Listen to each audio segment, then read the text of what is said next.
Assalamualaikum teman-teman. Saya Alicia Dewi akan membahas sedikit tentang kasus problematika dalam dunia pendidikan dan cara penanganannya. Selamat menyimak.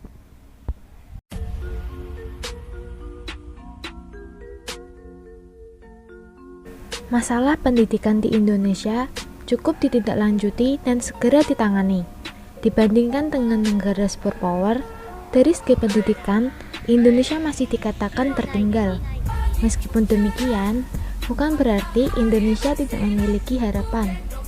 Nyatanya, Indonesia era Soekarno digadang-gadang sebagai macan Asia yang disegani. Berikut adalah beberapa masalah di dalam dunia pendidikan di Indonesia.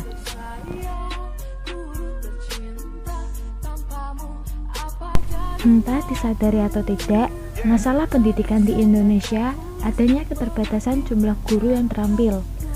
Umumnya, guru-guru terampil dan berkualitas tersebar di kawasan kota atau daerah yang notabene mudah diakses. Sedangkan daerah-daerah terpinggir dan terpencil sulit sekali mendapatkan guru. Sehingga terdapat pula kesenjangan kualitas lulusan peserta didik. Tidak heran jika regenerasi yang tinggal di pelosok nyaris tidak terekspos atau muncul ke permukaan. Itu sebabnya ini menjadi PR bagi pemerintah dalam upaya pemerataan tenaga pendidik terampil di pelosok agar terjadi pemerataan. Sarana dan prasarana ini tidak hanya tentang minimnya fasilitas dalam dunia pendidikan di Indonesia, tetapi juga banyak generasi penerus yang tinggal di kepulauan. Mereka tidak hanya terbatas pada sarana dan prasarana saja, tetapi terbatas dari banyak hal. Misalnya, harus melintas pulau seberang setiap hari agar bisa masuk sekolah.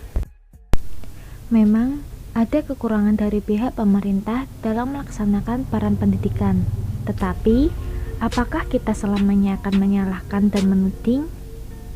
Alangkah baiknya tetap berjalan dan belajar dengan giat meski mengalami keterbatasan, karena keterbatasan sebenarnya bukan sebagai alasan.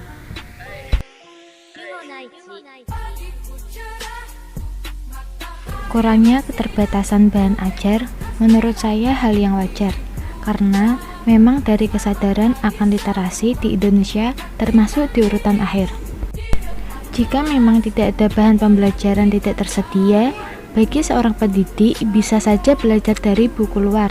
Kemudian, dari pesan buku tersebut ditransformasikan ke peserta didik, atau bisa membuat atau menciptakan bahan pembelajaran jika memang tidak ada.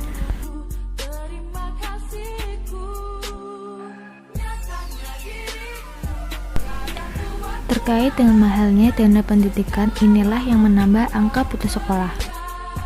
Tetapi, bisa saja mereka yang putus sekolah, mereka tetap memiliki motivasi belajar, karena belajar bisa dilakukan secara non-pendidikan. Belajar dapat dilakukan dengan belajar dengan alam, belajar dengan lingkungan sosial, dan belajar dengan pengalaman yang justru memiliki kualitas pendewasaan dan kemandirian yang lebih baik. Belajar sebagai kewajiban setiap masing-masing individu sebagai bekal hidup dan bekal untuk bertahan hidup dari rasa lapar.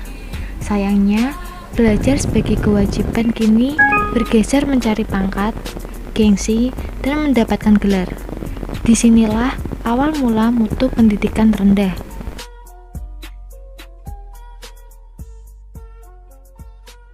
Tidak hanya tentang akses jalan, sarana kamar mandi di sekolah yang juga belum ramah dengan difabel. Padahal segala sesuatunya harus dibangun sesuai standar difabel. Bukan karena mereka minoritas, bukan berarti mengambil hak mereka menikmati fasilitas umum. Setidaknya, jika pembangunan dilakukan ramah difabel, orang umum pun bisa juga mengaksesnya. Karena mereka yang difabel sama-sama generasi penerus yang memiliki hak yang sama, memiliki peluang sukses yang sama, dan memiliki hak bahagia.